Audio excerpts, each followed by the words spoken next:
বুকে পিঠে ওড়না না দিয়ে রাস্তাঘাটে চলাচল করে কেন? উভয়ের মাঝে দ্বীনের লেশমাত্র নাই, উভয়ের মাঝে দ্বীনের বিন্দুমাত্র কোনো জ্ঞান নাই এবং আমলের কোনো প্রকার চর্চা নাই। আর তাদের কাপুরুষ বাবা তাদেরকে দ্বীন মানতে কোনো প্রকার উৎসাহ দেয় না, বরং অধিকাংশ ক্ষেত্রে আমাদের অনেক বোনেরা অভিযোগ করে যে আমি দ্বীন মানতে চাই, পর্দা করতে চাই, কিন্তু আমার স্বামী বাধ্য করে তার বোন জামাইয়ের সামনে যাওয়ার জন্য, স্বামী বাধ্য করে তার বন্ধুদের সামনে গিয়ে খোশ গল্প করার জন্য। এটা নাকি আধুনিকতা।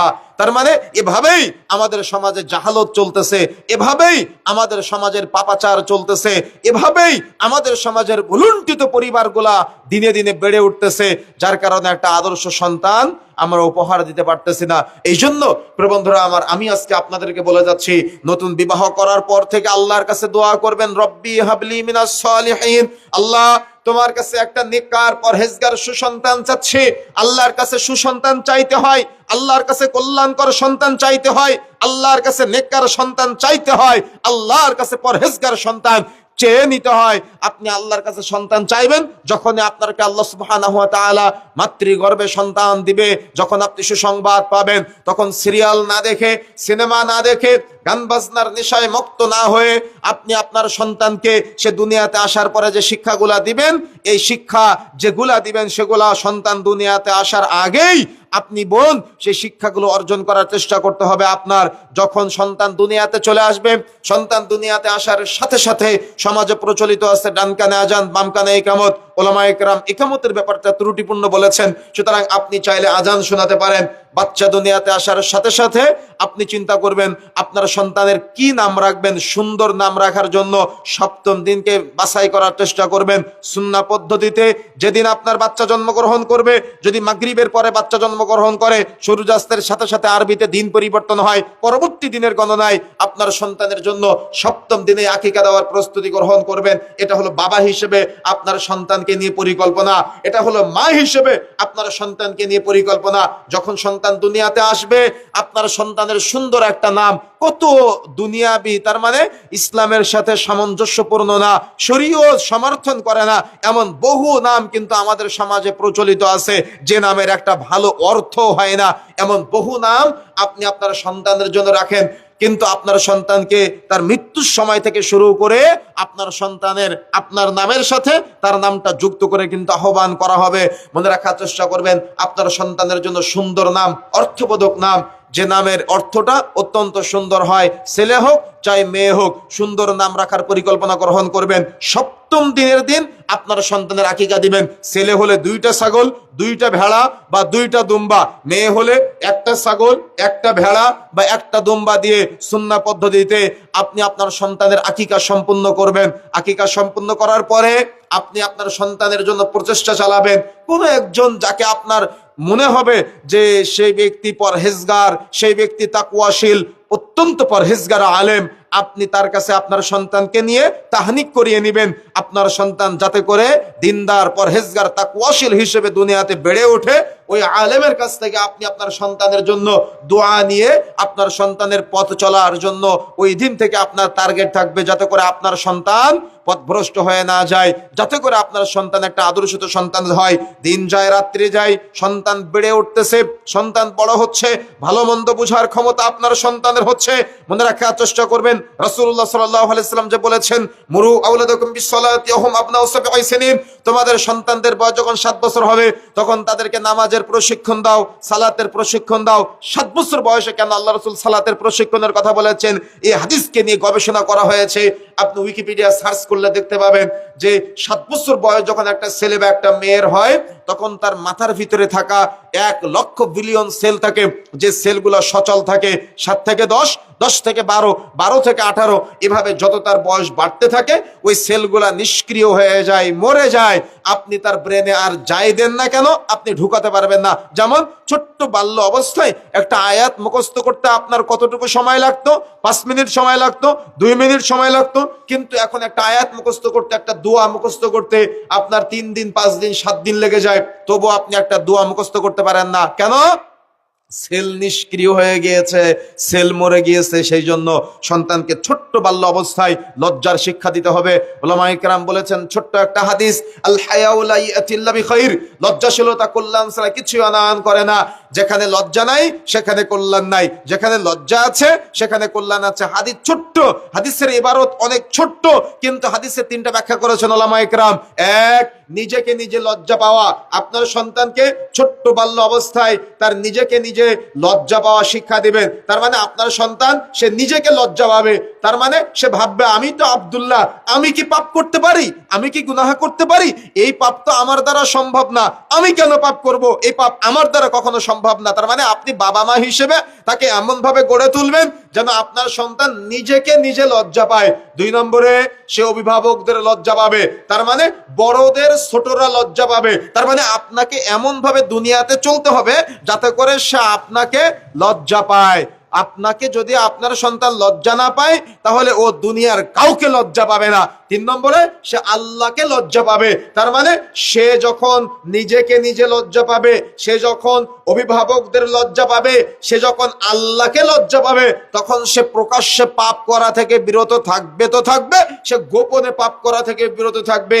তখন সে ভাববে পৃথিবীর কেউ হয়তো আমাকে দেখে না, আমার বাবা হয়তো আমাকে দেখে না, আমার মা হয়তো আমাকে দেখে না, কিন্তু আমার রব যে আমাকে দেখছেন। তখন সে রবের ভয়ে, রবের সন্তুষ্টির জন্য সে কি করবে, সে আল্লাহর ভয়ে সে গোপনেও পাপ করা থেকে বিরত থাকবে। তার মানে সে ভাববে আমার রব তো আমাকে দেখে, আমার সৃষ্টিকর্তা তো আমাকে দেখে, আমার পালনকর্তা তো আমাকে দেখে, আমি কি আমার রবের সামনে পাপ করতে পারি?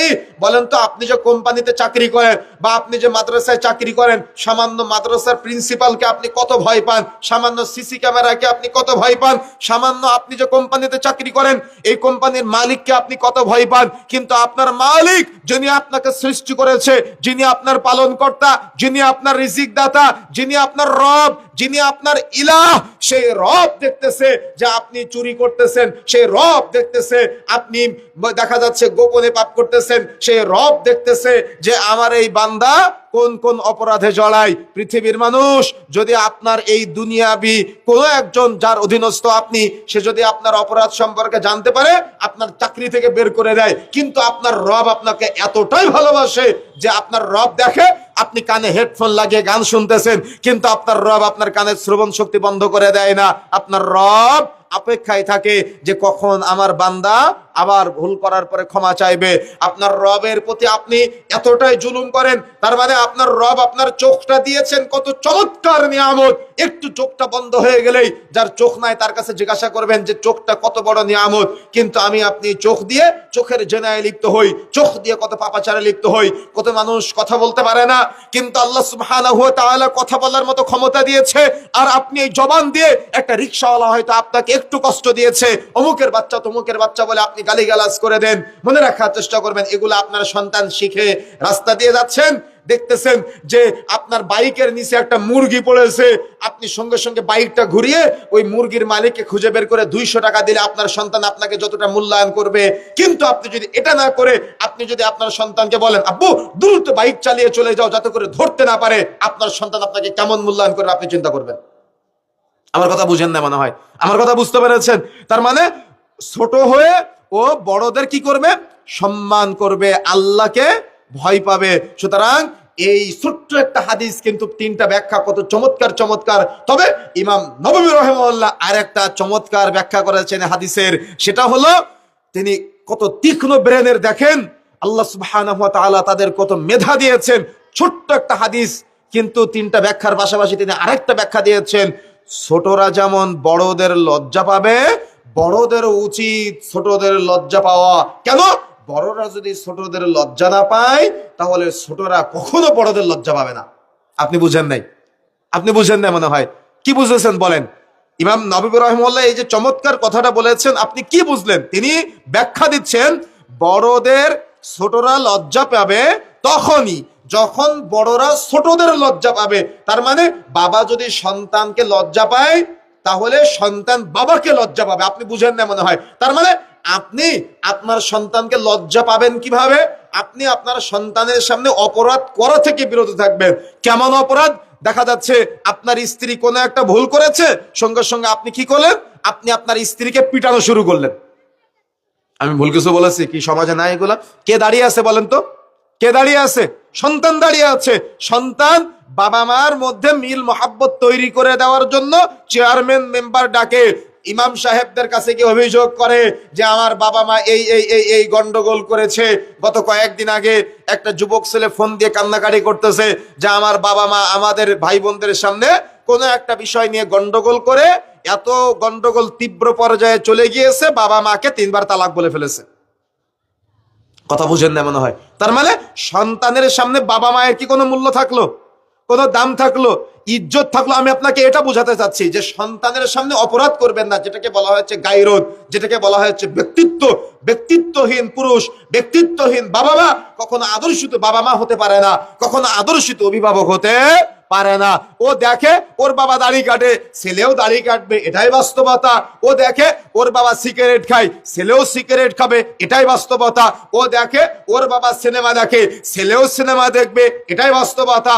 ও দেখে ওর বাবা ও পরকিয়া করে, ছেলেও আরেকটা মেয়ের সাথে প্রেম করবে, তার লজ্জা কাজ করবে না। ও জানে ওর বাবা মা প্রেম করে বাপের বাড়ি থেকে শ্বশুর বাড়ি থেকে পালিয়ে ও কোর্ট ম্যারেজ করে বিবাহ করেছিল, সন্তান এটা জানে। সন্তানের সামনে বাবা মার এগুলো উন্মুক্ত করে দিয়েছে।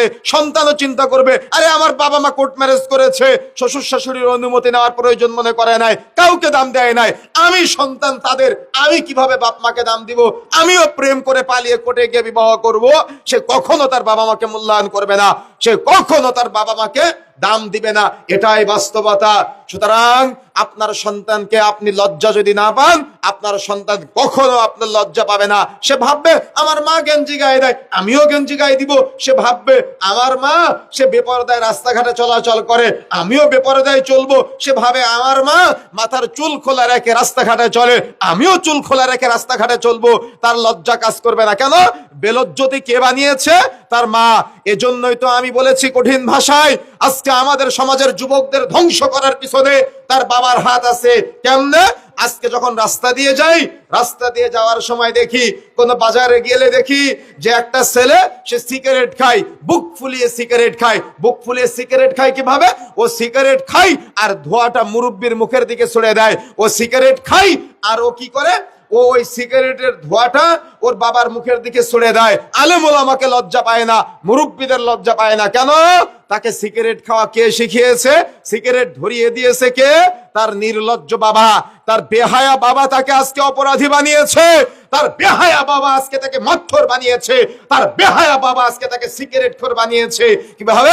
বাবা সন্তানের সিগারেট ধরিয়ে দেয়, সন্তান বাবা সিগারেট ধরিয়ে দেয়। এজন্যই তো ছেলেটা রাস্তায় গিয়ে প্রকাশ্যে মোড়ের মাথায় ও সিগারেট ধরাই, ও আলেম ওলামার সামনে সিগারেট সেবন করে। অথচ রাসূলুল্লাহ সাল্লাল্লাহু আলাইহি সাল্লাম বলছেন, যদি কোনো ব্যক্তি প্রকাশ্যে মদ্যপান করে, তার জানাজার সালাতে কোনো ঈমানদার অংশগ্রহণ করবে না।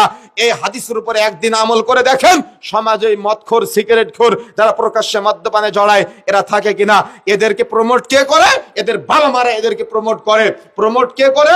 এদের অভিভাবকরা এদের প্রমোট করে। সুতরাং সতর্ক হতে হবে, সাবধান হতে হবে। সেলুনে যায় না, বাড়িতে বসে বসে বাবা সন্তানের দাড়ি কেটে দেয় আর সন্তান বাবার দাড়ি কেটে দেয়। তাদের চিন্তা টাকা বাঁচাতে হবে। আরে যে বাবা তার সন্তানের রাসূলের সুন্নাত দাড়ি কাটতে সহযোগিতা করে, ওই সন্তান কিয়ামতের মাঠে ওই বাবাকে জাহান্নামে না নিয়ে একা একা জাহান্নামে যাবে না। কথা বুঝেন নাই? কথা আপনাকে মূল্যায়ন করতে হবে, কথা আপনাকে বোঝার চেষ্টা করতে হবে। অভিভাবক হিসেবে আপনি সন্তানকে মূল্যায়ন করতে পারেন নাই, আপনি সন্তানকে আদর্শ শিক্ষা দিতে পারেন নাই, আপনি সন্তানকে সিরাতের শিক্ষা দিতে পারেন নাই। নির্লজ্জ বাবা, আপনি আপনার সন্তানকে সাথে নিয়ে খেলা দেখতে পারেন, আপনি আপনার সন্তানকে সাথে নিয়ে সিনেমা দেখতে পারেন, কিন্তু আপনি আপনার সন্তানকে সাথে নিয়ে সিরাতুর রাসূল কোনোদিন পড়তে পারেন নাই। বলেন তো, 50 বছর বয়স আপনার মুরব্বি দাড়ি পেকে গিয়েছে, বলেন তো কোনোদিন আপনি আপনার ছেলেকে সাথে নিয়ে সিরাতুর রাসূল পড়েছেন, নবীদের জীবনী পড়েছেন? আরে আপনার সন্তান নবীকে ভালোবাসবে কিভাবে? ও তো নবীকেই চিনে না, ও চিনে খেলোয়াড়কে, ও চিনে গায়ক গায়িকাকে। এই পাবনা শহরে দেখা যায় ওই বিশাল লম্বা পতাকা, 1 কিলোমিটার লম্বা পতাকাটা নিয়েছে, সেখানে আপনার ছেলের নাম লেখা। আপনার ছেলে ইহুদি খ্রিস্টানদের দেশের পতাকায় আপনার ছেলের নামটা লিখে সে মজা পায়। কেন? আপনার ছেলে তাকে চিনে। আপনার বাড়িতে দিনরাত সিনেমা চলে, এই সিনেমার নায়ক নায়িকাদের মতো করে আপনার ছেলে আর আপনার মেয়ে তার চুলের কাটিং তৈরি করে, পোশাক পরিচ্ছদের কাটিং তৈরি করে। তার চুলের কাটিং দেখলে আমার মুসলমানের ছেলে মনে হয় না, তার দাড়ির কাটিং দেখলে আমার মুসলমানের ছেলে মনে হয় না, তার জামা কাপড়ের কাটিং দেখলে আমার মুসলমানের ছেলে মনে হয় না। আপনার বাবা, তার মানে আপনি এতটাই নির্লজ্জ বাবা যা আপনার সামনে আপনার ছেলেটা এমন একটা জামা গায়ে দেয় যে জামাটার মধ্যে 4-5 জায়গায় ছেঁড়া ফাটা। আপনার সামনে আপনার মেয়েটা এমন একটা প্যান্ট পরে যে প্যান্টটার মধ্যে 4-5 জায়গায় ছেঁড়া ফাটা প্যান্ট জামা পরে আপনার সন্তান আজকে মডার্ন মনে করে, আধুনিক মনে করে নিজেকে। আপনার সন্তান আজকে আপনার সামনে প্রকাশ্যে মদ্যপান করে সে নিজেকে আধুনিক দাবি করে, সে নিজেকে মডার্ন দাবি করে। আপনার সন্তান আজকে প্রকাশ্যে আপনার সামনে মেয়েটা গেঞ্জি গায়ে চলাচল করে, সে নিজেকে মডার্ন দাবি করে, সে নিজেকে আদর্শিত দাবি করে। আপনার ছেলেটা আজকে ওই রাস্তাঘাটে বিভিন্ন ইহুদি খ্রিস্টান দেশে পতাকাটা নিয়ে সে নিজেকে আধুনিক দাবি করে, মডার্ন দাবি করে, কিন্তু সে রাসূলকে চিনে না। আপনার ছেলেটা অমুক খেলোয়াড়ের মতো, অমুক গায়কের মতো করে সে দুনিয়াতে চলাচল করে। কেন? সে তাকে চিনে, সে রাসূলকে চিনে না। অথচ রাসূলুল্লাহ সাল্লাল্লাহু আলাইহি সাল্লাম বলছেন, পৃথিবীতে দুনিয়াতে পিতামাতা সন্তান সন্তানাদি যা কিছু আছে সবকিছু চাইতে রাসূলকে বেশি ভালোবাসতে হবে। আপনি রাসূলকে চিনাতে পারেন নাই। আপনি চিনিয়েছেন খেলোয়াড়কে, আপনি চিনিয়েছেন গায়ক গায়িকাকে, আপনি চিনিয়েছেন নেতাকে, কিন্তু আপনি রাসূলকে চিনাতে পারেন নাই। আপনার সন্তান রাসূলের জন্য জীবন দিতে পারে না, আপনার সন্তান ইসলামের জন্য জীবন দিতে পারে না, কিন্তু আপনার সন্তান গণতন্ত্রের রাজনীতির জন্য জীবন দিতে পারে। সে মানুষকে মারে এবং সে মরে। কেন মারে জানে না, কেন মরে জানে না। আল্লাহ রাসূল ভাইকে জাহান্নামী বলেছেন। আপনি শিক্ষা দিতে পারেন নাই, ব্যর্থ বাবা আপনি, ব্যর্থ মা। প্রতিটা ক্ষেত্রে আপনি আপনার সন্তানকে আদর্শিত সন্তান হিসেবে দুনিয়াতে রেখে যেতে পারলেন না। কিয়ামতের মাঠে আপনার সন্তান অভিযোগ করবে। আপনি শুধু সন্তানের জন্য আরো করতে হবে, করতে করতে ব্যাংক থেকে আপনি 1 কোটি টাকা লোন নিয়ে আপনার শহরে 10 তলা বিল্ডিং করে রেখে চলে গেলেন, দুনিয়া থেকে মৃত্যুবরণ করে চলে গেলেন। কিয়ামতের মাঠে আপনার সন্তানকে ওই সুদের টাকার, ওই সম্পদের সাথে সংমিশ্রণ থাকার কারণে যখন তাকে জাহান্নামে নেওয়া হবে, সে অভিযোগ করবে আর বলবে, আব্বু আল্লাহ, এই অপরাধ তো আমি করি নাই, এই অপরাধ করে গিয়েছে আমার বাবা, আল্লাহ আজকে তাকে জাহান্নামে দেওয়া হোক, আমি জাহান্নামে যেতে চাই না।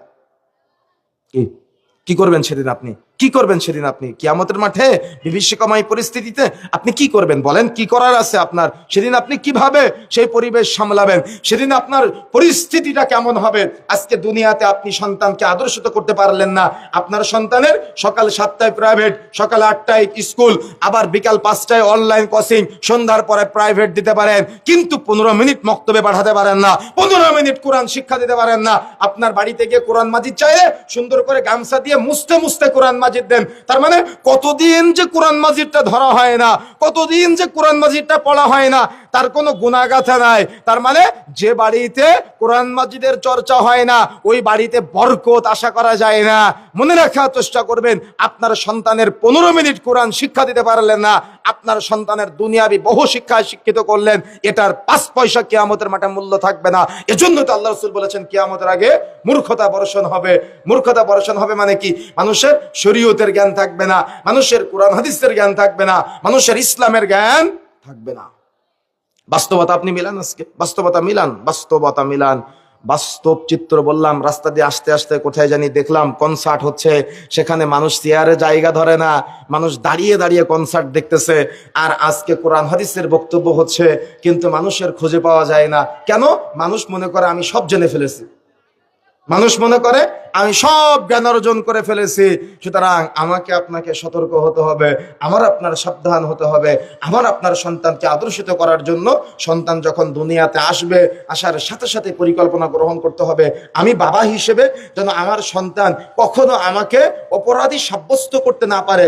আমি বাবা হিসেবে আমার উপার্জনের মধ্যে আমার সন্তান যেন অপরাধ খুঁজে না পায়। আমি বাবা হিসেবে সন্তানকে শাসন করার ক্ষেত্রে যেন অপরাধ খুঁজে না পায়। আমি বাবা হিসেবে আমার স্ত্রীর সাথে কথোপকথনের মধ্যে আমার সন্তান যেন অপরাধ খুঁজে না পায়। আমি বাবা হিসেবে আমার সালাত আদায় করার ক্ষেত্রে আমার সন্তান যেন আমাকে বেনামাজি বলতে না পারে। আমি বাবা হিসেবে আমার সন্তান যেন আমার কখনো সে খুদ বের করতে না পারে। আমি মা হিসেবে আমার সন্তান যেন আমাকে কখনো বেপরদার ট্যাগ লাগাতে না পারে। আমি মা হিসেবে আমার সন্তান যেন আমাকে সিনেমাখোর বলতে না পারে বা ওই নাটকখোর বলতে না পারে। আমার কথাকে বুঝতে পেরেছেন? ছোট্ট বাল্য অবস্থায় যখন সন্তান আসবে তখন আপনাকে এই চিন্তা করতে হবে, সন্তান যত বড় হয় তখন তার ব্রেন শার্প হয়, তখন তার ব্রেন উন্মুক্ত হয়, তখন সে সব বুঝে। ও যদি দেখে ওর বাবা ওর মাকে পিটায় আর ওর মা ওর বাবার সাথে তর্ক করে, কখনো ওর বাবা মাকে দাম দিবে না, কখনো ওর বাবা মাকে মূল্যায়ন করবে না। এই জন্য সতর্ক হতে হবে, সাবধান হতে হবে। সন্তান দুনিয়াতে আসবে, আসার সাথে সাথে পরিকল্পনা গ্রহণ করতে হবে। চমৎকার হাদিসের ব্যাখ্যা নিয়ে আমাকে আপনাকে দুনিয়াতে চলতে হবে, যাতে করে আমার সন্তান আমাকে কখনো অপরাধী সাব্যস্ত করতে না পারে। দেখেন গাইরত কাকে বলে। আমি সৌদি আরব সফরে যখন ছিলাম প্রথমবার, তখন একজন শেখের বাসায় গিয়েছিলাম। তো আমাদের সাথে আরো দুইজন শেখ ছিলেন। তো ওই তার বাসায় ছোট্ট একটা বাচ্চা মেয়ে আছে। তো ছোট্ট বাচ্চা মেয়েটা 2-3 বছর বয়স হবে। তো বাচ্চা মেয়েটা আমাদের বাঙালি আমাদের কি একটা টার্গেট কি, ছোট বাচ্চা দেখলে আমরা ডাকি, ডেকে কোলে বসায়। কিন্তু বাবা হিসেবে তার মেয়েকে তিনি কতটা মূল্যায়ন করে, তার মেয়ের ইজ্জতকে তিনি কতটা মূল্যায়ন করে। ছোট্ট বাচ্চা ছেলে, 2-3 বছর বাচ্চা মেয়ে, 2-3 বছর বয়স হবে। তো আমাদের সাথে যে মুরব্বী ছিলেন উনি ডাক দিচ্ছে বাচ্চাকে, বাচ্চা দরজা দিয়ে উকি দিচ্ছে, উনি ডাক দিচ্ছে, ডাক দিয়ে বাচ্চাও কাছে চলে আসছে, বাচ্চাকে কোলে নিছে। তো যার বাসায় আমরা গিয়েছি উনি বাচ্চাকে ধমক দিয়ে ডেকে নিয়ে বাসায় রুমের ভিতরে নিয়ে চলে গেলেন। তো বিষয়টা আমরা পরবর্তীতে বুঝতে পারলাম যে কারণটা হলো তাদের চিন্তা এমনটা, তার মেয়ের গায়রত, তার মেয়ের ব্যক্তিত্ব, তার মেয়ের ইজ্জত, যাতে করে ছোট্ট বাল্য অবস্থায় তার মেয়ে লজ্জা নিয়ে বেড়ে উঠতে পারে।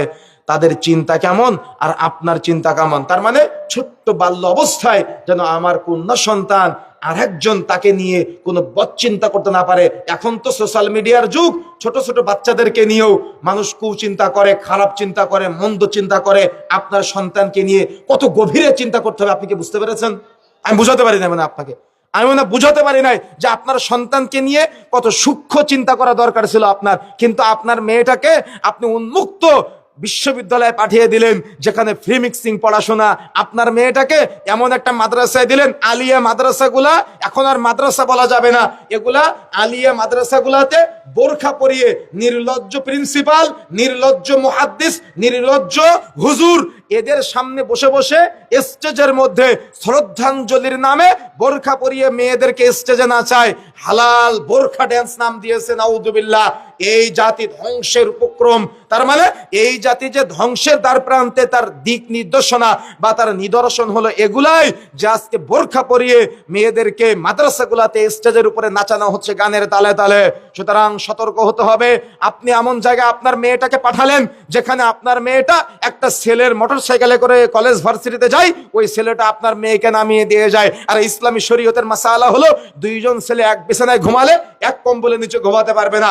দুইজন মেয়ে, লাজনার ফতোয়া, এক বিছানায় ঘুমালে এক কম্বলের নিচে ঘুমাতে পারবে না, ফিতনার আশঙ্কা আছে। আরে দুইজন ছেলে মেয়ে, অর্থাৎ দুইজন ছেলের ব্যাপারে, দুইজন মেয়ের ব্যাপারে যদি ইসলাম এত রেস্ট্রিকশন দেয়, তো আপনার ছেলের মেয়ে বন্ধু হয় কিভাবে, আর আপনার মেয়েটার ছেলে বন্ধু হয় কিভাবে? আর আপনি ইমানদার বাবা হিসেবে এটা মেনে নেন কোন লজ্জায়? কোন লজ্জায় মেনে নেন আপনি? আপনার লজ্জাটা আমার দেখা দরকার, আপনার লজ্জাটা আমার দেখা দরকার, যে আপনি কতটা নির্লজ্জ, আপনি কতটা বেহায়া, আপনি কতটা বেশরম, যে আপনার ছেলের মেয়ে বন্ধু জুটেছে আর আপনার মেয়েটার ছেলে বন্ধু জুটেছে। আজকে বাবা হিসেবে ব্যর্থ বাবা আপনি, মা হিসেবে ব্যর্থ মা আপনি। সুতরাং সতর্ক হতে হবে, সাবধান হতে হবে। এই সার্বিক শিক্ষার জন্য, ছোট্ট বাল্য অবস্থায় আপনার সন্তানকে আদর্শিত করার জন্য আদর্শ মায়ের বিকল্প কিছুই নাই। যদি আপনার পরিবারে আদর্শ মা না থাকে, আপনি তো ইনকামের জন্য বাড়ির বাইরে চলে যাবেন, আপনার সন্তানকে আদর্শিত কে করবে? আদর্শিত মা করবে। সুতরাং আদর্শিত মায়ের জন্য মাদ্রাসাতুল বানাতের দরকার আছে। আমার কথা কি বুঝতে পেরেছেন? আদর্শিত মায়ের জন্য মাদ্রাসাতুল বানাতের দরকার আছে। সুতরাং আমার আপনার চিন্তার ব্রেনকে সাফ করতে হবে, ব্রেনকে উদার করতে হবে, যে আমার সন্তান দুনিয়াতে আসার সাথে সাথে আমাকে এই পরিকল্পনাগুলো করতে হবে। দিন যায় রাত্রি যায়, সন্তান বড় হচ্ছে, সন্তান যত বড় হবে সন্তানের সামনে অপরাধ করা থেকে যেমন বিরত থাকতে হবে, সেম একইভাবে সন্তানের বন্ধু বাছায় সতর্ক থাকতে হবে। আর এখন তো আধুনিক সভ্যতার যুগে মোবাইল ফোনগুলা এতটাই আসক্ত হয়ে যাচ্ছে, আমাদের ছোট ছোট বাচ্চারা। মা বাবা আসক্ত, সন্তান কেন আসক্ত হবে না? তার মানে সন্তানের কাছে মোবাইল না দিলে সন্তান ভাত পর্যন্ত খায় না। দেখেন, আমি উইকিপিডিয়ার একটা গবেষণা আপনাদের শোনাই। উইকিপিডিয়ার একটা গবেষণা হলো যে আমেরিকা, লন্ডন অর্থাৎ ইউরোপের গবেষণা অনুযায়ী একটা বাচ্চার যখন তার বয়স 7 থেকে 12, যখন তার বয়স 7 থেকে 12, এই বয়সে বাচ্চাদের গবেষণা করা হয়েছে ইউরোপের গবেষণা অনুযায়ী, যখন তার বয়স 7 থেকে 12 এরকম বাচ্চাদের গবেষণা করে দেখা গিয়েছে প্রতি শতকরা 100 জনে 70 থেকে 75 জন বাচ্চা তারা মানসিক রোগী, তারা মানসিকভাবে ভারসাম্যহীন, তাদের চোখের দৃষ্টিশক্তি কম, তাদের কানের শ্রবণ শক্তি কম, তাদের মেধা শক্তি কম, তাদের সৃজনশীলতা শক্তি কম। কেন এমনটা হচ্ছে? আধুনিক ডিভাইসগুলা ইউরোপের পাশাপাশি বাংলাদেশ, ভারত, পাকিস্তান বা আমাদের অন্যান্য থার্ড কান্ট্রি যেগুলো আছে এগুলার একটা প্রতিবেদন উঠে এসে উইকিপিডিয়াতে যদি আপনারা সার্চ দেন দেখতে পাবেন প্রতি 100টা বাচ্চার মধ্যে 50 থেকে 55 জন বাচ্চা তারা মানসিক রোগী, তারা মানুষের সাথে মিশতে পছন্দ করে না, একাকিত্বকে বেছে নেয়, তাদের ব্রেনের ধারণ ক্ষমতা কম, চোখের দৃষ্টিশক্তি কম, কানের শ্রবণ শক্তি কম। এই বাচ্চাগুলা সমাজে অহরহ আগামী ভবিষ্যৎ প্রজন্মের জন্য প্রচলিত হচ্ছে, বেড়ে উঠতেছে। বলেন তো তাহলে কোন দিকে যাচ্ছি আমরা? কোন দিকে যাচ্ছি? কোন দিকে যাচ্ছি বলেন? আপনার ছোট্ট বাচ্চার আপনি শিক্ষা খাতে আপনি মূল্যায়ন করলেন না। আপনি এমন একটা স্কুলে আপনার মেয়েটাকে পাঠালেন, ছেলেটাকে পাঠালেন, সেখানে গিয়ে শিখতেছে আতা গাছে তোতা পাখি, ডালিম গাছে মৌ, এতটা কি তবু কথা কি কও না কেন? বউ, এই বউয়ের চিন্তা যখন আপনার ছেলে ক্লাস 4-এ পড়ে, 5-এ পড়ে, মেয়েটার চিন্তা যখন নেগেটিভ পজিটিভের চিন্তা আসবে তখন তার অন্তরে কুমন্ত্রণা আসবেই আসবেই আসবেই। এজন্য তো টাঙ্গাইলের ঘাটাইলে ক্লাস 4-এর একটা মেয়ে বাড়ি থেকে পালিয়ে ছেলের বাড়ি থেকে অদর্শন করতেছে, সে ক্লাস 4-এ পড়ে, তার চিন্তা ওই ছেলেকে সাথে বিয়ে না দিলে বাড়িতে যাব না। কেন এমনটা হচ্ছে? কেন বলেন তো? আপনি বাবা মা হিসেবে ব্যর্থ, সহশিক্ষার নামে, ফ্রি মিক্সিংয়ের নামে উন্মুক্ত করে দিয়েছেন। ছেলে মেয়ের একসাথে পড়াশোনা করে, স্কুল থেকে বের হয়ে প্রেমের আলাপনে জড়ায়, ভার্সিটি থেকে বের হয়ে প্রেমের আলাপনে জড়ায়, অথচ আপনার মেয়েটাকে আপনি ঢাকাতে পাঠিয়েছেন, আপনি সিলেটে পাঠিয়েছেন, চট্টগ্রামে পাঠিয়েছেন, সে কলেজেও পড়াশোনা করে আর একটা ছেলের সাথে কোর্ট ম্যারেজ করে বিয়ে করে সংসারও করে, আপনি জানেনই না, জানেনই না আপনি। অহরহ চলতেছে এগুলা। সুতরাং সতর্ক হতে হবে, সাবধান হতে হবে। বাবা হিসেবে আপনার গায়রত, বাবা হিসেবে আপনার ব্যক্তিত্ব, মা হিসেবে আপনার ব্যক্তিত্ব থাকা দরকার, এবং সন্তানকেও ব্যক্তিত্ব দিয়ে বেড়ে তুলতে হবে, বড় করে তুলতে হবে। এটা আপনার নৈতিক দায়িত্ব। এ দায়িত্বে আপনি অবহেলা করলে দুনিয়াতেও ক্ষতিগ্রস্ত হবেন, আপনি আখেরাতেও ক্ষতিগ্রস্ত হবেন। এই নৈতিকতা শিক্ষা দেওয়ার পাশাপাশি আপনার সন্তানকে শিষ্টাচার শিক্ষা দিতে হবে।